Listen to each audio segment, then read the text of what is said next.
Fala, André, mais um Conexão San Diego. Fala, Alexandre. Cara, nós temos que fazer esse bate-papo mais seguido, cara. Não estamos conseguindo coordenar as agendas aqui, porque o público gostou aqui da dinâmica nossa. A última vez a gente se passou completamente no horário, né? Ficamos aqui conversando mais de uma hora.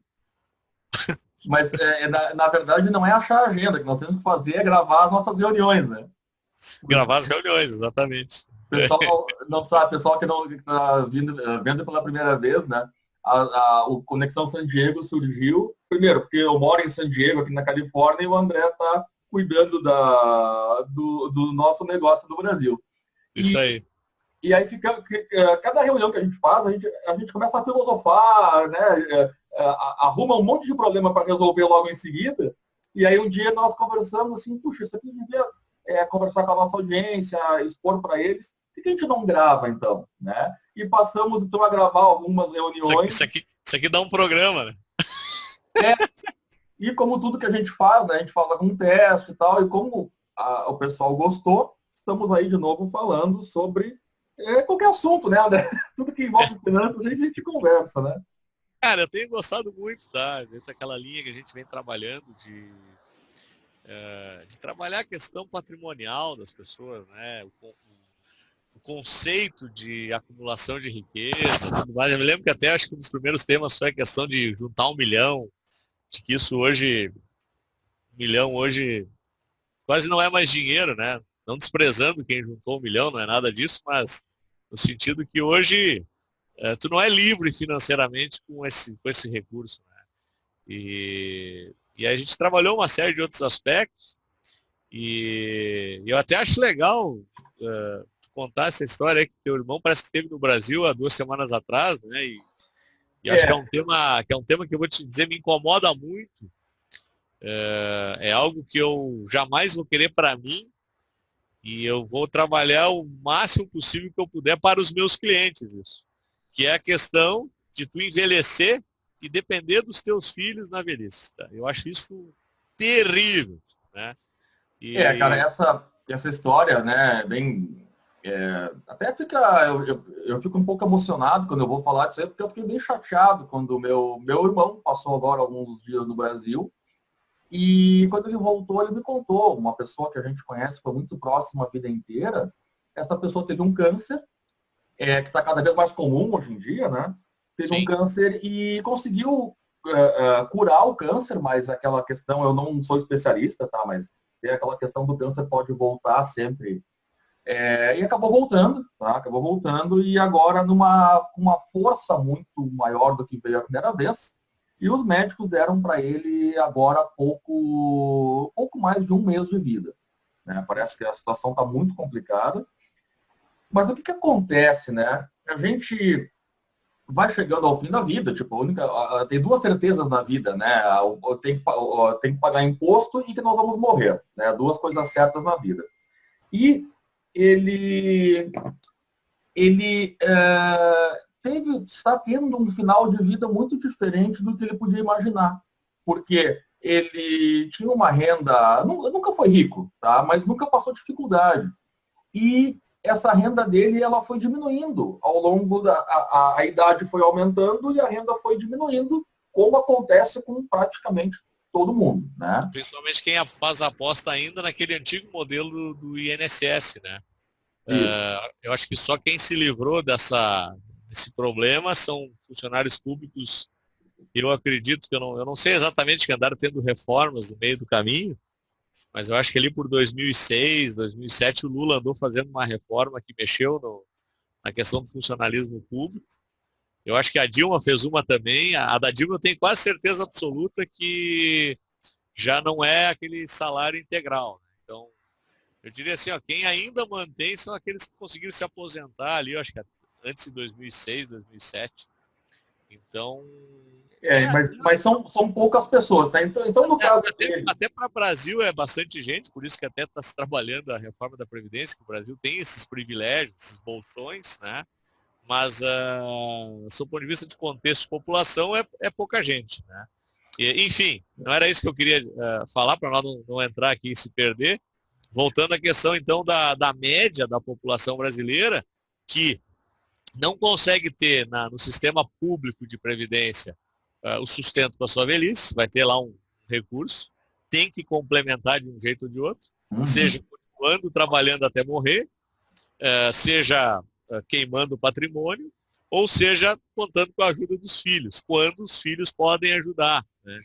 Então, é realmente uma situação que eu não desejo para ninguém. A situação ficou bem complicada, porque olha só o cenário, né? Essa pessoa, ela então começou a perder renda gradativamente, a idade foi aumentando, a renda foi caindo, e aí teve essa doença mais grave, mas isso acontece com qualquer pessoa que vai chegando mais avançado na idade, as doenças vão aparecendo, umas mais graves, outras nem tanto. Bom, o que aconteceu?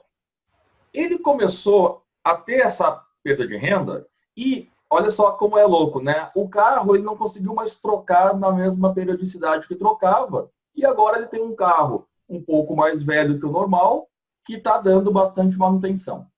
Já é mais uma grana que ele não estava contando. Sim. E sim, o que eu estou falando não são pessoas miseráveis, tá? São pessoas que vivem, é classe média, tá? Aí o carro começa a dar um pouco mais de despesa. Sem a renda de antes, fica mais caro. A casa, aquela manutenção normal, que ele mora numa casa ainda, a manutenção normal da casa, ela começa, uma não é feita isso, não é feito aquilo, começa a complicar também. Os remédios ficam caros, enfim. A própria a vida da família com a presença do câncer também ficou mais complicada. Entende? Então, tudo começa a gerar excesso de peso num, problema psicológico no outro, e eles não conseguem ter nenhum escape para isso, entende? Então, o dinheiro não permite mais fazer uma viagem de férias. Nem para o exterior. Mas o que me chama muita atenção é a questão da solução da questão patrimonial, né?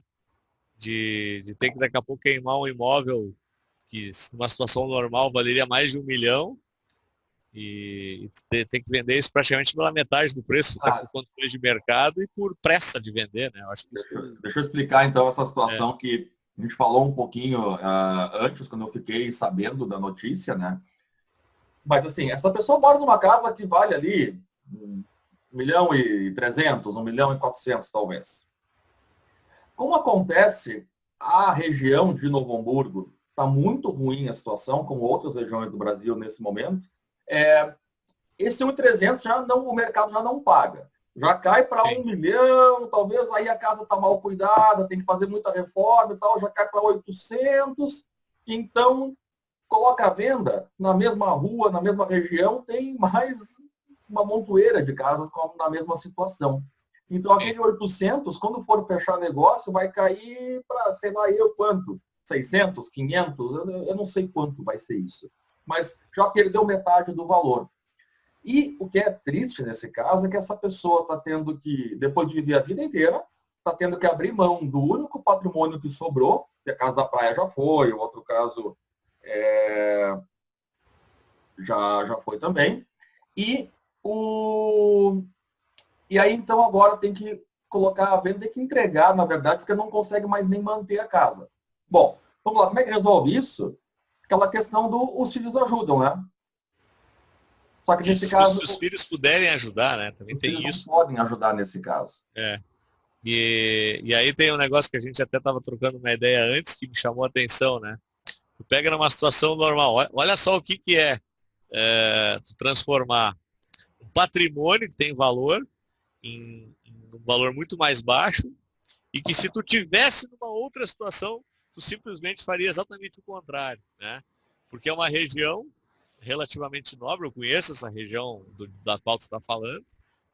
Seguramente, se fizesse um investimento, nem na casa, mas fizesse alguma construção ali em cima, que pudesse gerar algum imóvel com ativo de renda passiva, né? Colocaria um dinheiro em cima, né? Teria que gastar, sei lá, 1 milhão, 1.200.000, mas tu ia transformar isso em 3 milhões, 4 milhões. Então, olha a situação, né? Tu tem um ativo que vale 1 milhão, que tu colocaria mais 1 milhão em cima, para tirar 3,5, 4. Uhum. E agora tu não tem esse 1 milhão, tu não tem 1 milhão para investir, tu precisa do dinheiro em função da tua doença e tu vai ter que transformar ele em 500 mil. Então, são dois extremos malucos, malucos, malucos. Eu tenho um exemplo contrário desse, né? Aconteceu exatamente com um cliente meu, que eu, obviamente, eu vou preservar o nome dessa pessoa, também não interessa para ninguém.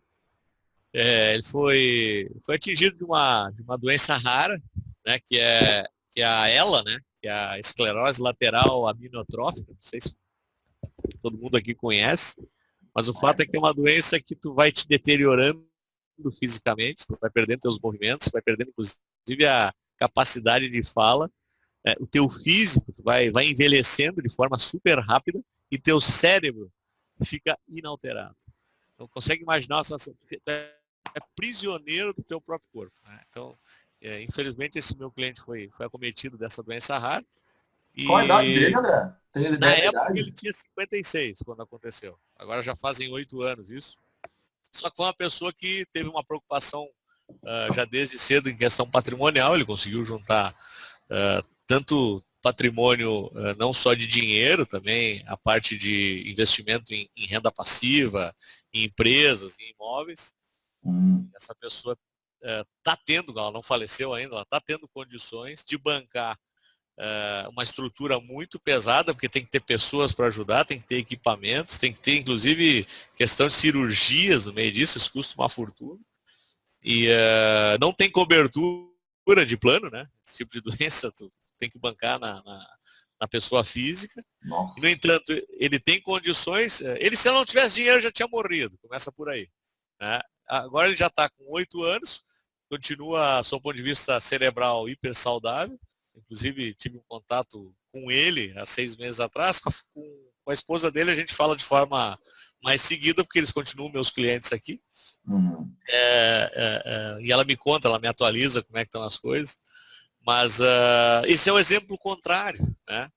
De que a pessoa foi acometida por algo inesperado e estava preparada para aquilo, né? Evidentemente que ninguém quer guardar dinheiro para isso, né? Agora imagina a situação contrária. Os filhos dele, né, os netos, que daqui a pouco teriam que, sei lá, ajudar a bancar uma situação dessas, caso necessário. Então, esse é exatamente o outro extremo, né, onde a pessoa se preparou e tem condições, né. Então, a gente sempre bate muito na tecla. Eu dei uma palestra sábado lá em São Paulo agora para um grupo de empresários, e são empresários que estão começando a ganhar dinheiro e ainda não tem essa preocupação. São relativamente jovens, tá? Tudo na faixa de 30, 35, no máximo 40 anos. E eu dei uma palestra justamente na questão de começar a se pagar primeiro, né? É o princípio lá do homem mais rico da Babilônia, né? Então, se pague primeiro, né? Não deixe a sua empresa te consumir toda a tua energia, todo o teu tempo. Tu faz a empresa crescer, crescer, crescer, não te preocupa contigo. A gente nunca sabe o amanhã. Tem que pegar uma parte do dinheiro e puxar para a física, né? Eu brinco, né? O pessoal me pergunta, mas qual é o ideal? O ideal é o seguinte: se tu tiver numa empresa pobre e tu tá rico, tá errado, porque a tua empresa não vai ter capacidade de investimento. Se tu tiver numa empresa rica e tu pobre, também não é legal, porque na verdade tu tá sendo escravizado pelo teu próprio negócio, né? Tu é empregado de ti mesmo e não está preocupado com a tua física. Então acho que seria a forma do equilíbrio é o melhor caminho. E aí é isso que a gente bate aqui, isso que a gente sempre insiste na questão desse equilíbrio e a preocupação, voltando à questão da palestra, a gente é mestre em se perder, né? Não, isso aí nós vamos. Quem nos assiste tem que ter um caderninho, porque daí vai, abrir um parênteses, aí abriu outro, né? Voltando à palestra, então, que eu mostrei lá, eu fiz uma demonstração de quem começou a guardar aos 20, aos 30, aos 40 e aos 50, né? Considerando as mesmas bases de poupança, aonde chega quem começou mais cedo e aonde chega quem começou mais tarde, né? Então, o tempo é um aliado fantástico nesse processo todo.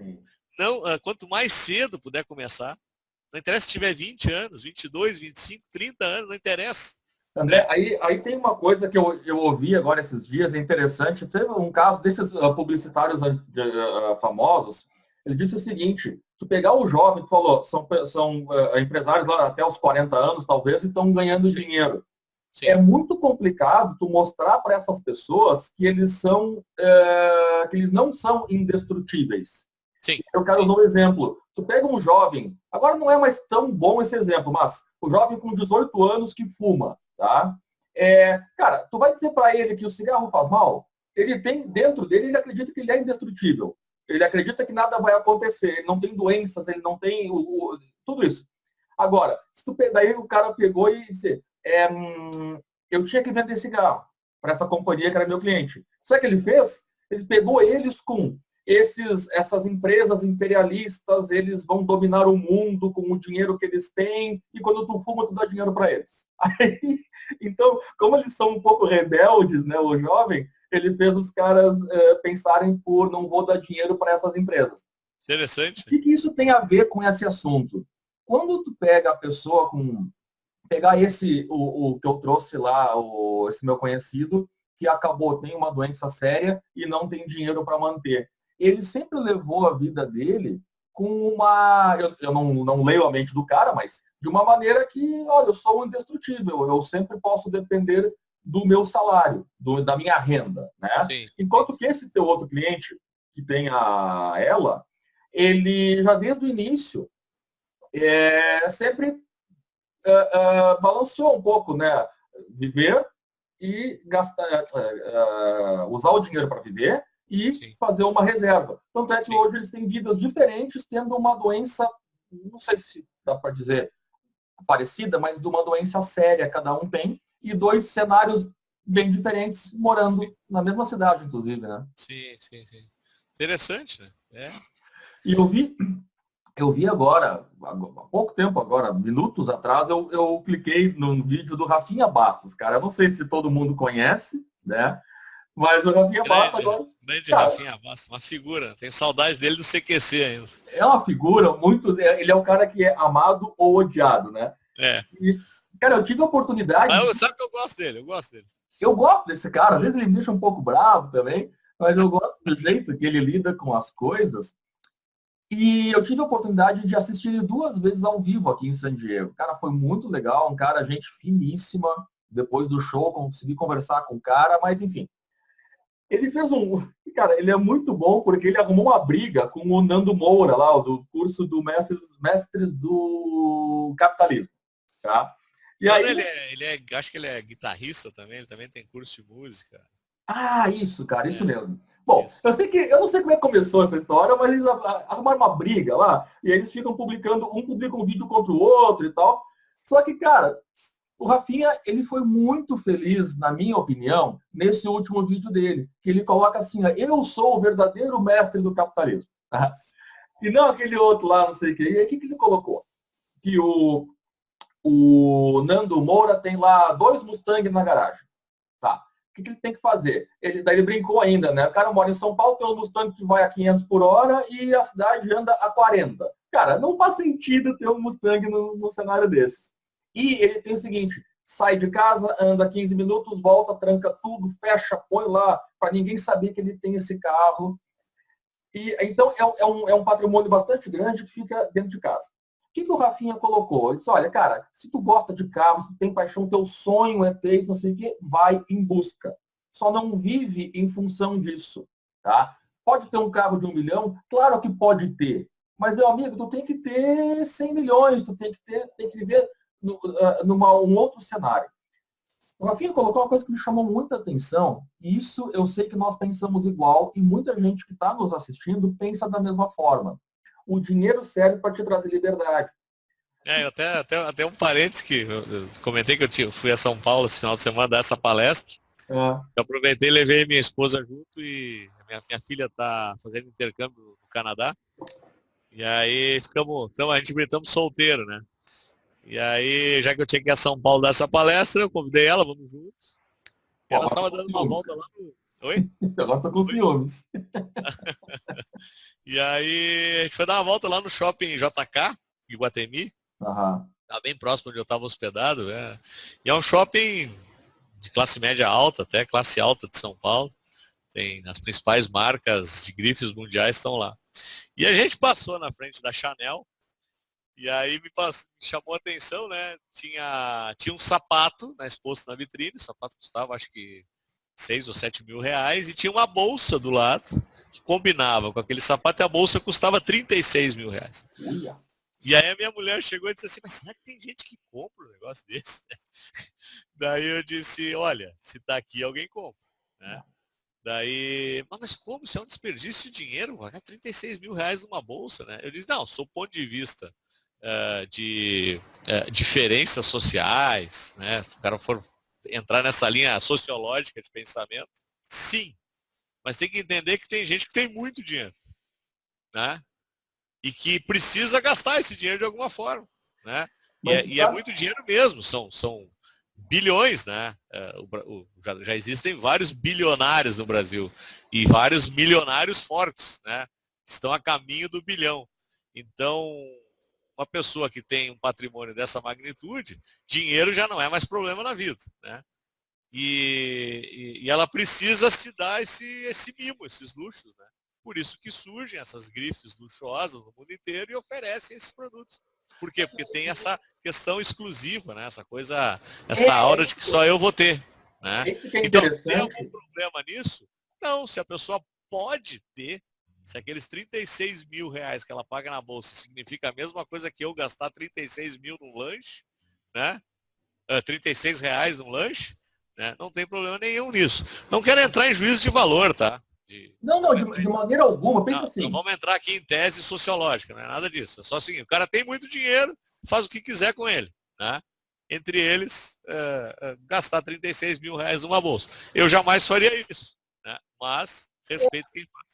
A gente fechado meu sabe. mais um parênteses fechado aí. Não, mas é interessante, a gente já volta pro vídeo do Rafinha Bastos, inclusive eu recomendo todo mundo que assista, quem gosta, quem não gosta dele, assiste igual, assiste pelo conteúdo, pela forma com que ele mostra a representação do dinheiro na vida dele. Mas pega assim, tem um programa aí no Sul que eu escuto ainda, que é o Pretinho Básico, e tem um cara, é o Potter, que ele fez uma comparação muito joia, olha só. Falou agora, 30 e poucos mil numa bolsa, né? Eu nunca compraria isso. Mas quem compra isso? Aí ele fez uma comparação com o caso do Neymar, que o Neymar pagou um avião para a mulher aquela ir para Paris, para ficar com ele, daí voltou, e o que ele fez? Os 3 dias da mulher em Paris, olha o cálculo dele. Na primeira classe, executiva, sei lá o quê, mas em resumo deu 56 mil reais, tá? Cara, 56 mil, meu, é assim, ó, é um ano de vida de uma família e tal. Só que olha a comparação dele. Ele comparou o salário do Neymar com o salário dele como jornalista e colocou os 56 mil reais do Neymar quanto representaria isso no salário dele, tá? Representou 12 centavos para o Neymar. Essa viagem da mulher, os 56 mil, deu 12 centavos do salário, que seria no salário dele, tá? Mas então, os 12 milhões que ele perdeu de contrato de publicidade, daí já é mais diferente, né? Aí já complica, né? E a exposição negativa dele. Mas o que é interessante, cara? Tu colocar alguém no avião e levar para o outro lado do mundo para passar o fim de semana e voltar, isso custa 50 mil, isso custa o preço de um carro um carro bom, eles não pensam assim. É muito dinheiro. Quem compra a bolsa de 30 mil, aí tem uma diferença. Se é o Neymar comprando, cara, ele vai comprar quantas bolsas ele quiser, ele tem um monte de Neymar por aí. Ou, se for o Alexandre indo lá comprar, eu vou ter que pagar parcelado, isso vai fazer falta para mim. Sim. Não é que faz falta, mas eu vou sentir. 30 mil é um pedaço bem maior da minha renda do que do Neymar. Então, tem que só cuidar o quanto isso não é pejorativo, mas o quanto isso denigre o teu patrimônio. O vídeo... É uma coisa completamente fora do contexto, né? Você pegares, né, tudo bem, pode ter uma grana legal guardada, pode até já ser independente financeiramente, mas dentro do padrão médio, normal, isso é um valor que normalmente tu não gastaria nisso, né? Pois é, mas aí entra isso que o Rafinha está contando no vídeo, e eu de novo vou dizer para assistirem porque ele fala muito melhor que eu. Ele fala assim, a quantidade de dinheiro que ele fez, ele nunca foi rico, milionário e tal, só que o dinheiro que ele fez, ele nunca comprou Mustang. Aí ele provocou o Nando Moura, né? Ele nunca comprou coisas que não fizessem algum sentido para ele, que hoje, o dinheiro que ele deixou de gastar nessas coisas, o que trouxe para ele? Ele disse, eu pude iniciar novos projetos de risco, que não me deram renda inicialmente, eu pude tocar, eu pude ser o primeiro comediante brasileiro a fazer carreira internacional, eu posso morar nos Estados Unidos hoje, que eu tenho dinheiro para me manter, e ele disse, eu pude me manter enquanto eu não fazia dinheiro aqui. Ele pode manter o filho dele morando no Brasil. Então, olha a liberdade que esse dinheiro que ele teve, que ele adquiriu, a liberdade que trouxe. O que eu quero te dizer? Não sei quanto custa um Mustang no Brasil, tá? Vamos supor que custe 200 mil reais. Cara, 200 mil reais na garagem, se for o teu sonho, não tem o que se discutir. Agora, 200 mil pode te proporcionar, por exemplo, uma mudança de carreira e tu passar um ano nos Estados Unidos tentando ser comediante ao lado dos maiores. Não, vamos longe, né? Pega exemplo dentro de casa, né? Tu mesmo. Quando te mudou para os Estados Unidos, há 4 anos atrás, tu teve que te preparar para isso. Né? Isso é interessante. Eu nunca fui rico, né? Nunca tive... E até interessante, alguns amigos meus sempre comentavam o carro tal e tudo. Cara, assim, na boa, se o meu carro tiver direção hidráulica e ar-condicionado e uma certa segurança para mim e para minha família, tá ok. Mas eu não vou gastar 20, 30, 40, 50 mil a mais. Qual é o interessante é que tu teve a condição de decidir morar aí, né? André, mas... Essa decisão, para mim, é o mais interessante, quando tu chega num determinado ponto que tu tem caminho A, caminho B. E eu posso ir pelo caminho A, posso ir pelo caminho B. Né? É uma decisão absolutamente pessoal, minha. Né? Tem gente que não tem essa alternativa. Só pode ir pelo A, que se for pelo B vai se explodir. Né? E o que te traz isso? Né? Por que a gente insiste no conceito de acumulação? Né? No conceito de trabalhar a questão patrimonial, trabalhar a renda passiva, trabalhar o terceiro pote, né? Quem já assiste os nossos vídeos no canal, eu sempre falo muito do terceiro pote. Né? A elite que vai gerar renda passiva, aquele cara que vai te gerar liberdade. E liberdade no sentido de poder decidir o que fazer. Não é decidir parar de trabalhar, se aposentar, nada disso. É decidir o que eu vou fazer. Eu vou morar nos Estados Unidos? Quem sabe? Posso decidir. Aconteceu contigo, aconteceu com o Rafinha Bastos e aconteceu com uma série de pessoas que a gente conhece e até não conhece. Né? Tudo foi gerado como? Foi gerado com planejamento, preocupação, iniciaram cedo, não desperdiçaram, não deixaram aquele ladrão invisível te roubar o teu dinheiro. Né? O ladrão invisível, cara, o ladrão invisível é o que mata o cara, porque o cara não vê. Tá? Eu não sei se eu já contei, acho que eu já contei, não vou repetir a história da TV que eu ia comprar há 30 anos atrás, né? Não lembro ao certo agora, mas assim... Mas eu vou te dizer o seguinte, tá? Tem que ficar tema para o próximo Conexão, sabe por quê? Que eu falei da minha filha que está morando no Canadá, está morando no Canadá não, foi fazer um intercâmbio no Canadá, e ela estava 3 dias num acampamento lá que não pegava internet, tá? Imagina, isso é quase um detox para um adolescente, né? Ficar 3 dias sem internet é uma loucura, né? Só que é uma loucura para nós que não recebemos notícia dela, né? Ela acabou de me chamar aqui agora, acho que estão voltando para a civilização de novo. E aí, como eu não sei quanto tempo ela vai ter para falar comigo, sinto muito, Alexandre, mas vou te cortar. Sem problema, a gente continua no próximo episódio, já deixamos um loop aberto aqui. Tudo aberto? Deixar ele no próximo vídeo. Sinal de que nós vamos ter que continuar essa história aí. Beleza? Beleza? Pessoal, espero que tenham gostado.